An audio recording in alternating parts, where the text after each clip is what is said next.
She gave her heart to the man she loved.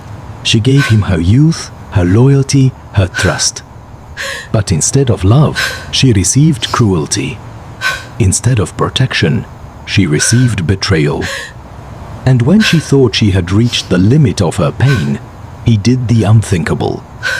He dragged her out in the middle of the night and dumped her in the filth of a trash site as though she were nothing more than garbage. What he did not know was that life was watching. Fate was watching. And the very trash he threw her into would become the turning point of her destiny. Because sometimes the very people rejected and trampled upon by men are the ones heaven chooses to raise beyond imagination. This is not just another sad story of a broken marriage. No, this is a journey of betrayal, of pain, of humiliation, but also of survival, resilience, and poetic justice. It is the kind of story that makes you look at your own life and realize that no matter how deep your suffering, no matter how heavy your tears, tomorrow can still surprise you.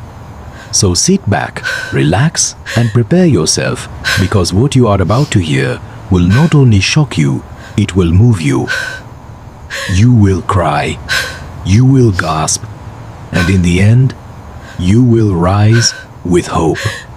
This is the story of Amara, the abandoned homeless girl, left in trash by her husband, but rescued by destiny and embraced by a billionaire who would change her life forever. Amara was only 22 when her life was sealed into a contract she never agreed to. She was an orphan, raised in hardship, with no mother to defend her and no father to shield her. Her only guardian was her uncle, Chief Nadozi, a man known for his greed and for chasing political connections. To him, Amara was not a daughter to be cherished. She was a bargaining chip, a pawn to be moved on the chessboard of power. For years, her uncle reminded her of her place. "You are nothing without me," he would say. "I feed you, I clothe you, and when the time comes, you will repay me with obedience." Amara's spirit learned silence. She learned to fold her dreams neatly and tuck them away like worn-out clothes, never daring to wear them in public. So when he announced one morning that she was to be married, she did not dare to protest. The man's name was Obina Okafor, a wealthy businessman known in the city for his arrogance, womanizing, and temper. Whispers about him filled the air like smoke. Whispers of parties that lasted all night, of women abandoned after being used, of deals won through intimidation. But none of that mattered to Chief Nadozi. What mattered was that marrying his niece into the Okafor family would secure him a seat at a table of powerful men. On the morning of the wedding, Amara stood in the corner of the cathedral's side chamber, her trembling hands clutching a veil that was borrowed from her cousin. There were no bridesmaids fussing over her hair, no friends laughing with her, no songs of celebration. Instead, there were only stern relatives whispering about contracts, dowries, and what they stood to gain from her obedience. She wanted to run. Her heart begged her to flee. But the weight of her uncle's eyes pressed down on her like chains. When the priest finally called for the bride, Amara walked slowly down the aisle, her feet heavy as though she were being led to a place of judgment. Then came the groom. Obina arrived late, smelling faintly of alcohol, his suit expensive but his eyes cold. He didn't even look at her properly. To him, she was already conquered, already purchased. When the priest asked the sacred question, "Is there anyone here who has reason why this marriage should not proceed?" Amara's lips trembled. She wanted to scream, "Yes, I have a reason. My heart does not belong here." But before she could gather courage, her uncle's hand tightened on her shoulder, a silent command to keep quiet. And so the vows were said. Not vows of love, but of transaction. When Obina slipped the ring onto her finger, it felt like a shackle, not a promise. That night, Amara entered Obina's mansion for the first time. It was a massive house in Aikui, guarded by iron gates and marble floors that shone under the chandelier lights. But to her, it was not a home, it was a prison. The corridors were long and cold, the rooms furnished with luxury but empty of warmth. She was shown to her bedroom, a space separate from her husband's, as though she were nothing more than a stranger in her own marriage. The days that followed were no better. Obina was a man who had everything yet appreciated nothing. He would leave the house without notice and return at odd hours, reeking of perfume that was not hers. He spoke to her only when he wanted to insult her or remind her of her supposed worthlessness. When she served food and the salt was slightly too much, he slammed his fork on the table and threw the plate across the floor. When she wore a dress that displeased him, he tore it and called her cheap. When she tried to smile or engage him in conversation, he looked at her with disgust and asked, "Who told you I wanted a wife? You are here because your uncle forced me. Don't forget your place." Ta. Amara's only companion became her diary. Late at night, when the house was silent, she poured her pain into its pages. She wrote about the trembling veil, about the cold corridors, about the man whose eyes never once saw her soul. Her tears stained the paper, but still she wrote, because in her diary at least she had a voice. Outside, the city of Lagos continued to move. People laughed, markets roared with bargaining, weddings and parties filled the weekends. But inside Obina's mansion, Amara lived like a ghost, unseen, unheard, unloved. She thought it could not get worse. She thought perhaps her suffering was just the normal pain of adjusting to marriage. But she was wrong. Very wrong. Because Obina had not yet shown her the true extent of his cruelty. At first, Amara thought her husband's coldness was simply distance, something that might soften with time. But she was wrong. Time only sharpened his cruelty. Obina was a man who believed money gave him the right to control, to dominate, to belittle anyone beneath him. And to him, Amara was beneath him in every possible way. He reminded her of it daily. "You are nothing but a burden your uncle forced into my house," he would say, his voice dripping with contempt. "Without me, you would still be barefoot in the village, begging for scraps." Each insult pierced her heart, but worse than his words were his actions. When she served him dinner and the rice was too soft, he hurled the plate against the wall, the food sliding down in shame. When she wore the gown her uncle had sewn for her wedding, he tore it at the seam and laughed. "This cheap rag doesn't belong in my house." When she dared to speak about her feelings, he slapped her words back into silence. The walls of the mansion became witnesses to her suffering. Every night, she cried quietly into her pillow, careful not to let the maids hear. They already gossiped behind her back, whispering, "How Madame has no power. Madame is just a figure." Even the staff treated her like she was invisible because her own husband had stripped her of respect. But Obina's cruelty did not stop at insults. Soon, his betrayals became public. He brought other women into the house, women with loud laughter, expansive perfume, and mocking eyes. He paraded them in front of her, not caring about the humiliation. "This is how a real woman should look," he would sneer, tossing wads of cash at them while Amara watched from the corner of the room, her heart shattering with each giggle that wasn't hers. Amara tried to pray. She spent nights on her knees, asking God for strength, asking for her husband's heart to change. But each morning, her prayers seemed unanswered. Instead of change, his arrogance grew. One evening, after hosting a lavish party for his business partners, Obina stormed into her room, drunk and furious. "Why did you not smile tonight?" he demanded, his breath heavy with alcohol. "Do you want people to think I married a weakling?" Before she could answer, his hand struck her cheek, the force sending her sprawling to the floor. That night, Amara lay on the cold tiles, staring at the ceiling, her face burning, her heart trembling. She realized then that her marriage was not a union. It was a prison, and the man she was bound to was not a husband. He was her captor. Weeks turned into months. Amara's once bright eyes grew dim. Her laughter disappeared. Her body became frail.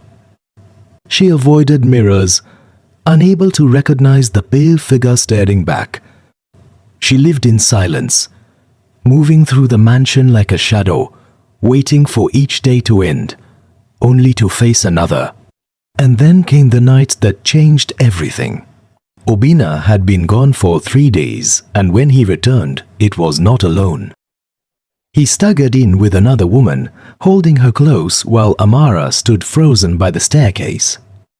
The woman looked at Amara and smirked, as if mocking her very existence.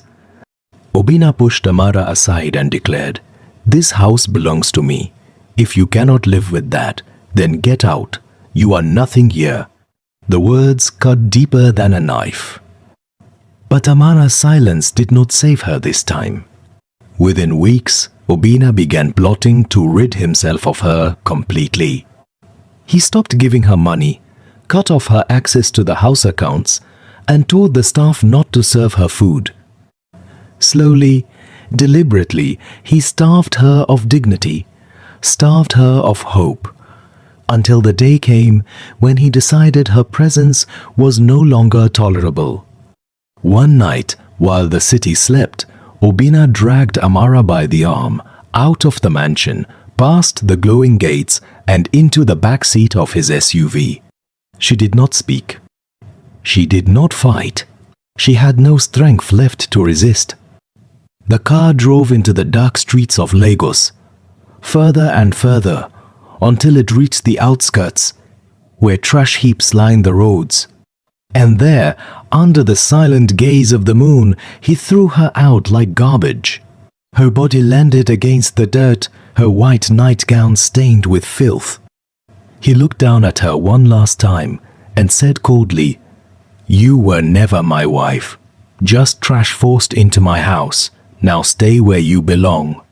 With that, the SUV roared away, leaving her broken, abandoned, and alone in the night.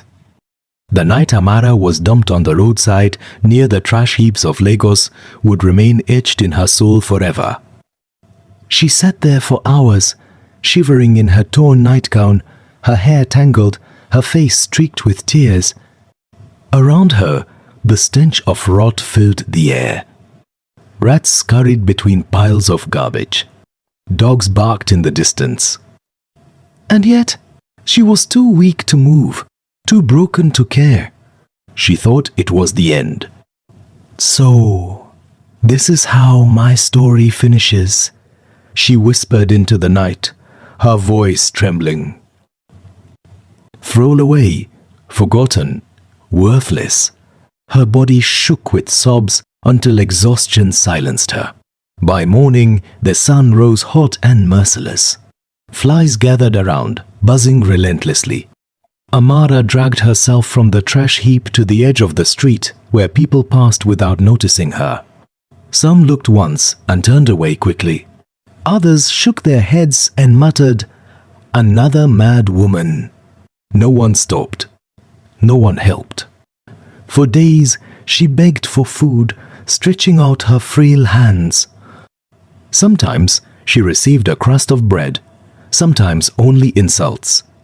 Hunger gnawed at her bones, but even worse was the loneliness. She had been erased, invisible to the world. At night, she huddled against walls, listening to the distant hum of cars and wondering how many people slept peacefully while she fought to survive. And yet, deep inside her brokenness, a spark remained.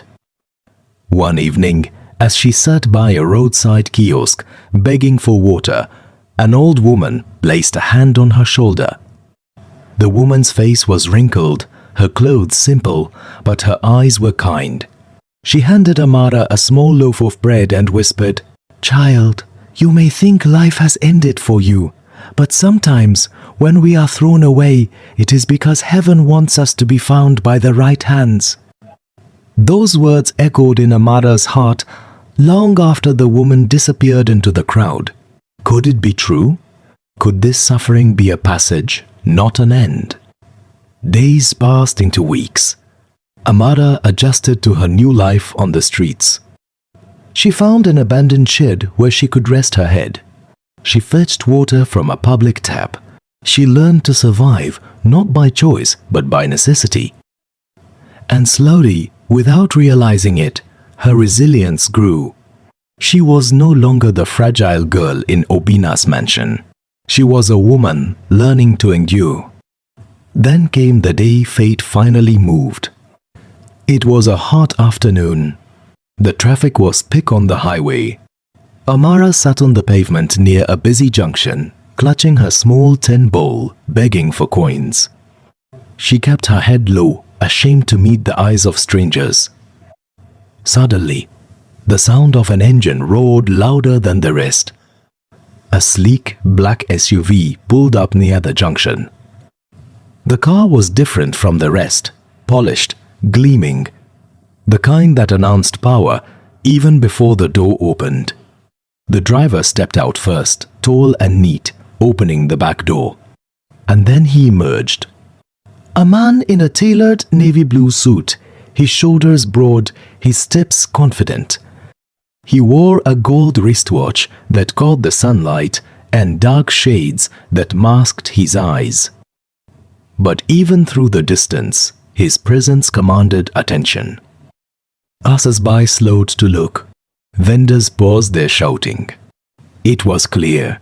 This was a man of wealth, of influence, of power. He walked towards a group of children selling sachet water. But as he passed, his eyes caught sight of Amara. She was curled against the pavement, her gown dirty, her hair unkempt, her hands trembling as she stretched out her bow. For a moment, the world seemed to freeze. Something in her face struck him. Perhaps it was the sadness in her eyes. Perhaps the way her lips quivered with dignity, even in her shame. Whatever it was, he stopped. Amara, sensing someone near, slowly raised her head. Their eyes met, and in that instant, destiny shifted. The man removed his shades. His gaze softened, his jaw tightened. He bent slightly, his voice deep yet calm. "What is your name?" Amara's lips trembled as she whispered, "Amara." He nodded slowly, his mind racing. For reasons he could not explain, her name lodged itself in his chest. Without another word, he signaled to his driver, who quickly handed her a bottle of water and a small wrapped meal. But the man did not stop there. He reached into his jacket, pulled out a card, and placed it gently into her trembling hand. "Come to this address tomorrow," he said firmly. "Tell them I sent you. My name is Chukwudi." And with that, he stood, returned to his SUV, and disappeared into the traffic. Amara stared at the card in her hand, her heart pounding. She did not understand what had just happened. Who was this man? Why had he, among thousands, stopped for her? But one thing was certain. Her life was no longer the same. For the first time since her nightmare began, hope flickered in her chest. The next morning, Amara woke with the crumpled card still clutched in her hand. She had not slept much. Her mind was a battlefield of doubt and hope. Could she really trust a stranger? What if it was a trap? But then again, what did she have to lose? She had already lost everything. With trembling steps, she made her way across the bustling city. Dust clung to her dress, and curious eyes followed her, but she walked on, guided only by the thought of the man's piercing gaze and the weight of his words. "Tell them I sent you." By midday, she reached the address written on the card. Before her stood a tall iron gate, polished and guarded. Beyond it was a mansion unlike any she had ever seen, its white walls gleaming, gardens perfectly trimmed, fountains spilling crystal water that sparkled in the sun. For a moment, she froze. Her heart whispered, "This place is not for you." But before she could turn away, the guards approached. She held out the card with shaking fingers. The moment they saw the signature at the bottom, their tone changed. They opened the gate, bowed slightly, and said, "You may go in. Sir is expecting you." Amara's legs nearly buckled as she stepped inside. The air inside the mansion was cool, scented faintly of roses. Chandeliers glittered above her, and the marble floor reflected her trembling steps. A maid approached gently and led her to a lounge where she was offered food, real food, not scraps. Plates of rice, grilled fish, vegetables, and chilled juice. Tears stung her eyes as she ate, each bite reminding her how long she had lived on crumbs. Moments later, he entered. Chukwudi, the man from the SUV. Today, he was dressed in a simple white shirt and dark trousers, yet his presence still carried power. His eyes softened as he looked at her. "You came," he said quietly. Amara swallowed hard and nodded. I did not know if it was real." He smiled faintly. "It is real. I don't know why, but something in me said I could not just leave you on that roadside. You don't belong there." Her eyes filled with tears.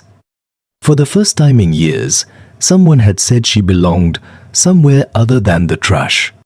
Over the next weeks, Chukwudi arranged everything.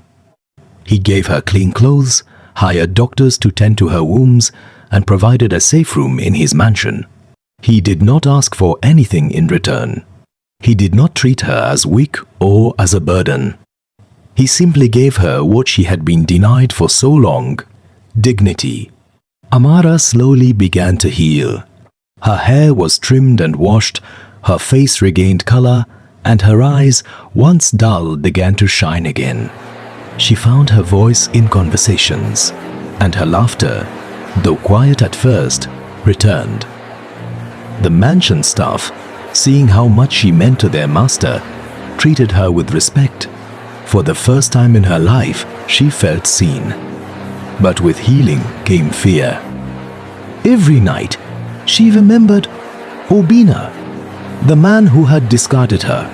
She remembered his words, "You are nothing." Sometimes she woke in sweat, trembling from the nightmares. And each time, Chukwudi was there, assuring her softly, "You are not nothing. You are someone. Never forget that."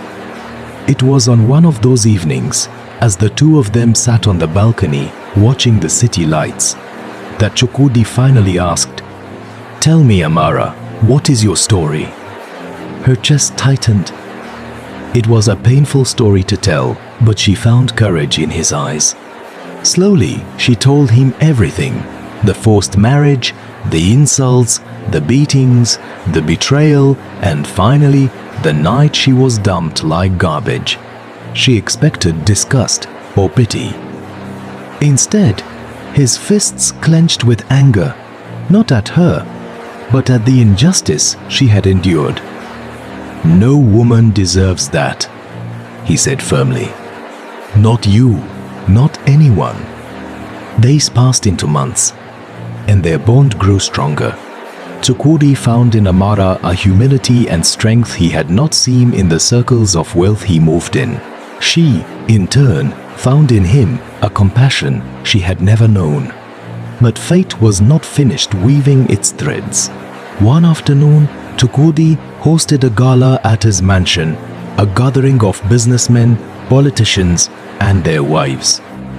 The air was thick with perfume, the clinking of glasses, and the murmur of deals being discussed. Amara, dressed in a simple but elegant gown gifted by Chukwudi, stayed quietly in the background, watching. And then she froze. Among the guests was a face she could never forget. Obina, her former husband, dressed in an expensive agbada, laughing loudly, holding a glass of champagne as though he ruled the world. Her heart pounded. Memories came rushing back. The insults, the slaps, the night by the trash heap. She wanted to run. She wanted to hide. But before she could move, Obina's eyes landed on her. For a moment, he didn't recognize her. She looked different, healthier, radiant, dressed with dignity. But then, his smile faltered, his glass shook slightly, and his face turned pale. Amara stood tall, her chin lifted, her eyes meeting his without fear. She was no longer the broken woman he had discarded. She was a survivor, protected and cherished by a man far greater than him. And as Chukwudi stepped beside her, placing a gentle hand on her shoulder, the room seemed to shift. Obina's arrogance melted into shock. The very woman he had thrown away like trash now stood as the honored guest of a billionaire. The tables had turned. Obina stood frozen, his glass trembling as if the weight of his sins had suddenly landed back in his hands. Around him, other guests noticed his shock and turned to see what he was staring at. And there she was, Amara, glowing in her simple gown, standing beside Chukwudi, the billionaire host. The whispers started almost immediately. "Isn't that Obina's former wife? I thought he abandoned her years ago. How could he throw away such a woman?" Obina tried to mask his fear with a smile, but his arrogance was gone. He approached cautiously, each step betraying his unease. "Amara," he muttered, forcing a smile. You look well." Her heart pounded, but she did not bow her head this time. Instead, she stood tall, her eyes locked on his. "Yes, Obina, I look well because I am finally where I belong, away from the chains you tied around my neck." His smile faltered. Sweat gathered on his forehead. "You don't understand, Amara. Things were complicated back then.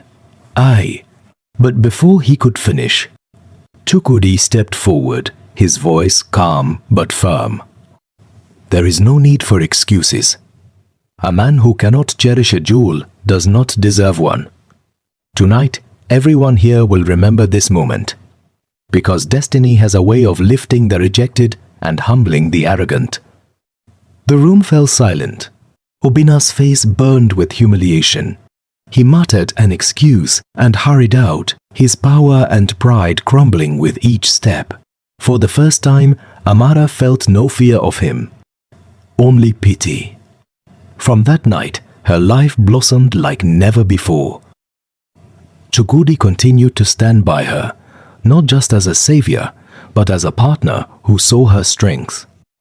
He encouraged her to take classes, to rebuild her confidence, to find her voice again. Slowly, Amara discovered talents she had long buried: a gift for writing, a passion for helping women who had suffered as she once did. Months turned into years, and the bond between Amara and Chukwudi deepened. He admired not just her beauty, but her resilience, her compassion, her faith. She admired not just his wealth, but his kindness, his humility, his heart. One evening, in the same garden where she had once sat trembling, Chukwudi knelt before her with a small velvet box in his hand. His eyes shone with sincerity as he said, "Amara, the world may have tried to break you, but I see only a queen. Will you walk with me, not as someone I rescued, but as the woman I love, my wife, my equal?" Tears filled her eyes as she whispered, "Yes." And so, Amara, once abandoned in trash, became the cherished wife of a billionaire. Their wedding was not one of extravagance but of meaning. It was filled with joy, with family, with friends, with songs of gratitude. To Amara, it was not about the wealth or the mansion. It was about finally being loved, finally being valued, finally being free. Obina, meanwhile, faded into the shadows of his own failures. His wealth dwindled, his allies abandoned him, and his arrogance turned into regret. But by then, it was too late. The woman he despised had risen beyond his reach. Amara's story is not just hers, it is a lesson for us all. It teaches us that cruelty may last for a night, but destiny always has the final word. That rejection is not the end sometimes, it is the beginning of a greater story. That those who despise you today may live to see you honored tomorrow. Above all, it reminds us that kindness is power and love is the greatest wealth. So whenever you feel abandoned, betrayed, or cast aside, remember Amara. Remember that the stone which the builder rejects can become the cornerstone of destiny.